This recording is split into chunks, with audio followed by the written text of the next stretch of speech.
Breaking news mga tol sa katatapos na laban ni Raymart Gabalio versus Pai Farov. Hindi nga po nagtagal ang laban mga tol dahil tinapos agad ni Gabalio sa round 1. Unang tatlong suntok ni Raymart Gabalio o unang kombinasyon niya, taob agad ang Thailander. Ito nga po yung slow motion mga tol.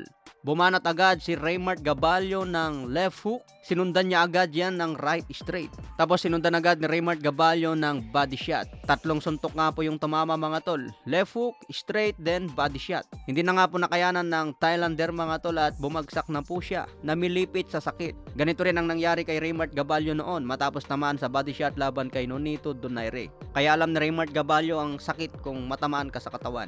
Matanda na rin kasi itong kalaban ni Raymart Gabalio mga tol, 40 ang edad. May kartada ito na 35 wins, 27 KOs, may 3 talo. Kung makita po sa kanyang kartada malupit naman.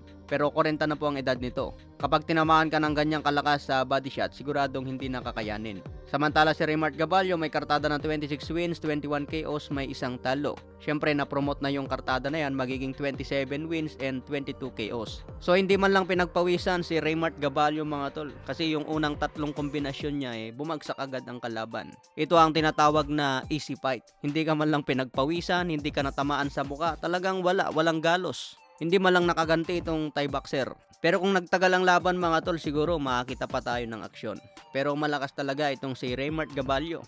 Ito ang kombinasyon na pamatay ni Gabalio kapag tumayo ka lang sa harapan niya. Pinaglabanan niya po dyan mga tol ang WBO Oriental Bantamweight Belt. So good job kay Raymart Gabalio mga tol. Sana mabigyan pa ito ng big fight at maging world champion ulit. Matatandaan po natin mga tol, si Nonito The Flash Donaire lang naman ang tumalo kay Gabalio. Kaya kung mabigyan pa ng pagkakataon si Gabalio, pwede pa ulit maging world champion. Sa ibang banda naman po, George Kambosos naniniwala na maging Hall of Fame champion kapag tinalo daw niya si Vasily Lomachenko. Matatandaan na tinalo ni George Kambosos itong si Teofimo Lopez. Pinabagsak pa niya si Teofimo Lopez. Pero binawian siya ni Devin Haney mga tol dahil 2 beses pang tinalo. Pero naniniwala pa rin si Kambosos na maging Hall of Fame champion kapag tinalo niya si Vasily Lomachenko sa May 12. May 12, ilista na po yan sa kalendaryo. Okay mga tol, hanggang sa muli, maraming salamat po.